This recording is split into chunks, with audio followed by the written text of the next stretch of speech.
God bless you, Ridgeway family. This is Pastor Joel here. Glad you can tune in. This is Holy Monday. We're fresh off the heels of Palm Sunday. And if you missed Pastor Kevin's sermon, I'll give you a quick recap of the events from Palm Sunday. Jesus enters triumphantly into Jerusalem. He goes to the temple, looks around, and just walks out. And then he heads towards Bethany for the night. And then he comes back the next day, Monday morning. But before he gets back to the temple, there's something very interesting that happens. Jesus is hungry. I'm pretty sure the disciples were as well. And on their way back to Jerusalem, they encountered a fig tree. And Jesus sees this fig tree and he sees leaves on it from afar. And so when he gets to the fig tree, he's expecting at least to see unripened fruit. There's got to be something because there's already life, represented in the leaves. And so he gets there and there's nothing. There's nothing but leaves. And so Jesus actually curses the fig tree and he says, may you never produce fruit again. And he ends up leaving and he goes to the temple. And when he gets to the temple, he flips over the tables of the money changers. He starts whipping people into shape. He starts removing all of the things that he had observed the day before. He had gone in, observed, saw what he didn't like, saw where the people had gone wrong, and he ended up, again, literally flipping over tables and casting these people out of the temple of God.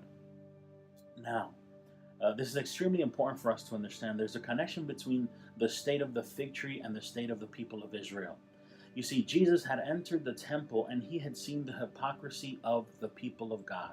He had entered in, and there were all the bells and whistles, all the things that you should see or you should expect, and then following the fact that there would be good fruit in the temple. However, the same way that Jesus got to this fig tree and saw the leaves and expected there to be fruit, he sees the people of God, and there are these leaves, these representations, or these things that would lead us to believe that there is some good fruit here, right?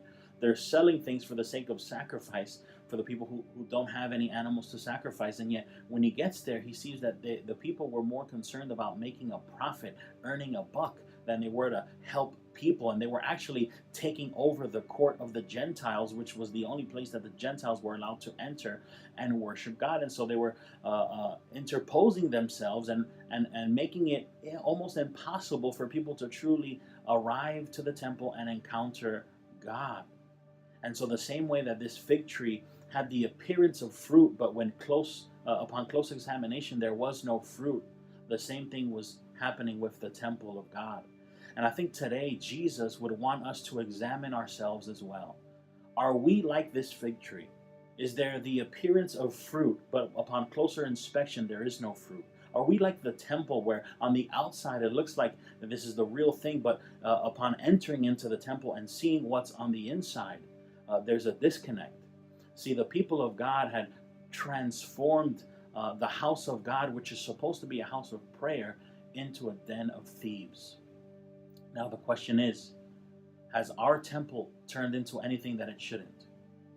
Is our temple contaminated? Have we allowed ourselves to veer off the road of faith, to get lost upon the details of other things?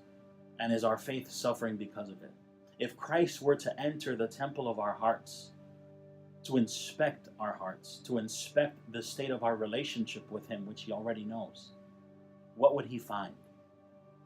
And so the question for us today, on Holy Monday, is there fruit in our lives that proves that we are the genuine article, that we are true Christians, that we really believe that Jesus Christ lived and died and resurrected for us?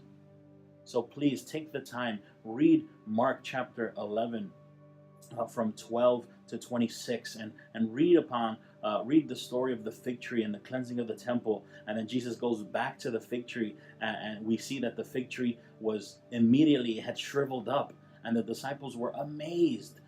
The truth of the matter is, all of this represents the judgment that is going to come upon those who are truly far from the Lord, which is why Christ, and this is what this Holy Week leads up to, the reason why Christ needed to die was to set things right for the people of God who had veered far away from God's path. Folks, please, let's spend some time in self-examination. Let's trust in the voice of the Holy Spirit. Let's ask God to show us the fruit in our lives that show us, that affirm that there is a saving faith in our lives and that we truly love God above everything else. Remember, we are to love God and love people. So spend time, meditate on His Word, and pray and examine yourselves because He died for you. God bless you all.